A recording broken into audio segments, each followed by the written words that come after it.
নমস্কার বন্ধুরা, স্টুডেন্ট সমস্ত সকলকে জয় হিন্দ জানাই। তোমরা আশা করি তোমরা সকলেই ভালো আছো। আজকে একটি গুরুত্বপূর্ণ টপিক নিয়ে আমি আসলাম। যারা ক্লার্কশিপ নিয়ে পড়াশোনা করছো, তোমরা জানো যে ক্লার্কশিপের নোটিফিকেশান কিছুদিন আগে পাবলিশ হয়েছে। অলরেডি তোমরা সকলেই ফর্ম ফিল আপ করেছো। আর অনেকটা ভ্যাকান্সি থাকবে, কারণ এরপরে কবে ক্লার্কশিপ হবে জানে না, কিন্তু এই নেক্সট যে ক্লার্কশিপটা হচ্ছে অনেকটাই ভ্যাকান্সি, ধরে রাখো 5,000-এর উপরে ভ্যাকান্সি থাকছে। ঠিক আছে, এইবার কথা হচ্ছে আমি কিছু কিছু বিষয় আজকে তোমার সামনে আলোচনা করব। আমি এর আগেও ক্লার্কশিপ বিষয় নিয়ে আলোচনা করেছিলাম। বিশেষ করে আমার অনেক ভিডিও আছে, দেখে নেবে। ক্লার্কশিপ টাইপিং থেকে শুরু করে সমস্ত খবর ভিডিওগুলো রয়েছে, কীভাবে টাইপিং হবে কিনা তোমরা ওর মধ্যে পেয়ে যাবে। আর দ্বিতীয় হচ্ছে আজকে যেটা আলোচনা করব, ক্লার্কশিপ পরীক্ষা বিশেষ করে যারা ইংরাজিতে উইক আছো তারা কি করা উচিত, তাদের জন্য ভিডিওটা করা। প্রথমে বলি, যারা ইংলিশে উইক আছো তাদের কিন্তু প্রথমত বলে রাখি, তোমাদের কিন্তু পিলি পরীক্ষা যেটা হবে ক্লার্কশিপের মেন্স পরীক্ষার আগে যে পিলি পরীক্ষা হয়, ঠিক আছে, পিলিটা কোয়ালিফাইং নেচার হলেও যে নাম্বারটা থাকে এটা কিন্তু অ্যাড হয় মেন্সের সাথে, এবং দুটো নাম্বার মিলেই কিন্তু ফাইনাল মেরিট লিস্ট তৈরি হয়। তারপর তো টাইপিং আছে, ওটা ঠিক আছে, মানে ওটা জাস্ট কোয়ালিফাই করতে হয়।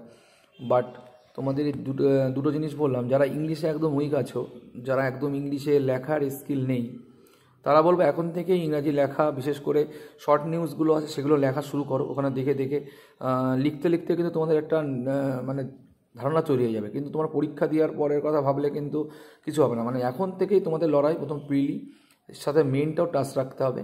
পিলি পরীক্ষায় পাস করতে গেলে তোমাদের প্রচুর পড়াশোনা করতে হবে, তার সাথে সিস্টেমেটিক পড়াশোনা অবশ্যই করতে হবে। প্রিভিয়াস ইয়ার ফলো করতে হবে, ম্যাথ ফলো করতে হবে, প্রিভিয়াস কী ম্যাথ এসেছিলো সেই রিলেটেড, আর ডিআরএস যত এক্সাম হয়েছে সেইগুলো।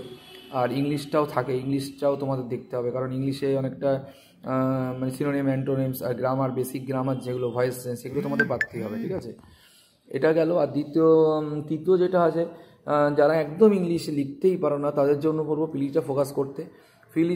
পিলি পরীক্ষায় যদি তোমরা 80 অ্যাবভ রাখতে পারো, 70 বা 80, এটা ধরে রাখো। 80 অ্যাবভ রাখলে কিন্তু যদি তোমরা মেন্স পরীক্ষায় ইংরাজিতে 13ও পাও বা 12ও পাও, তাহলেও কিন্তু তোমরা দেখা যাচ্ছে যে বাংলা তো তোমাদের বাংলা থাকে, বাংলা তো অবশ্যই লিখতে পারবে। ঠিক আছে, সেখানে যদি 13 বা পাও বা বাংলা কিন্তু নাম্বার একটু তুলতে হবে। টোটাল মিলেও তোমরা কিন্তু যেহেতু পিলির যে নাম্বারটা আছে মেন্স পরীক্ষার নাম্বারটা মিলে কিন্তু তোমরা কোয়ালিফাই করে যাবে। ঠিক আছে, এবং চাকরিও পাবে। আমার দেখা এরকমই আছে ক্যান্ডিডেট, পরিচিত একজন রয়েছে যে আগের বছর 2019 ক্লার্কশিপে পেয়েছে। সে কিন্তু তোমার পিলিতে 80-85 নাম্বার ছিল, কিন্তু মেন্স পরীক্ষায় মানে ইংলিশে 13 পেয়েছে। ঠিক আছে, 50-এর মধ্যে, তাহলে বুঝতে পারছো। আর বাংলায় কিন্তু অনেকটা তুলেছে, 35-36 তুলেছে, সে কিন্তু সেক্রেটারি পোস্টে পেয়েছে। সো এটা একটা ম্যাটার। তাই তোমাদের অবশ্যই আমি বলবো তোমরা পিলিটা ফোকাস করো, পিলিতে অনেক নাম্বার তোলার চেষ্টা করো, কারণ এই নাম্বারটা কিন্তু অ্যাড হয়।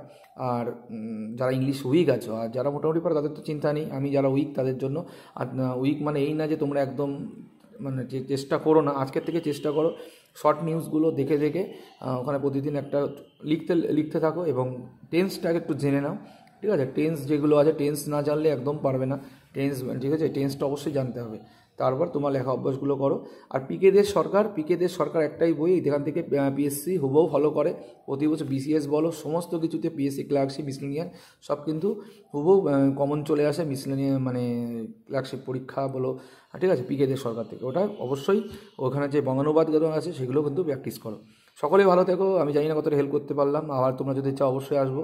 সকলে ভালো থেকো। এটা আমার মানে আগের থেকে কেন করলাম, কারণ তোমরা যেন আগের থেকে নিজেকে তৈরি করতে পারো। ঠিক আছে, সকলে ভালো থেকো, চ্যানেলটি সাবস্ক্রাইব করো, পাশে থেকো। জয় হিন্দ, জয় ভারত, বাই।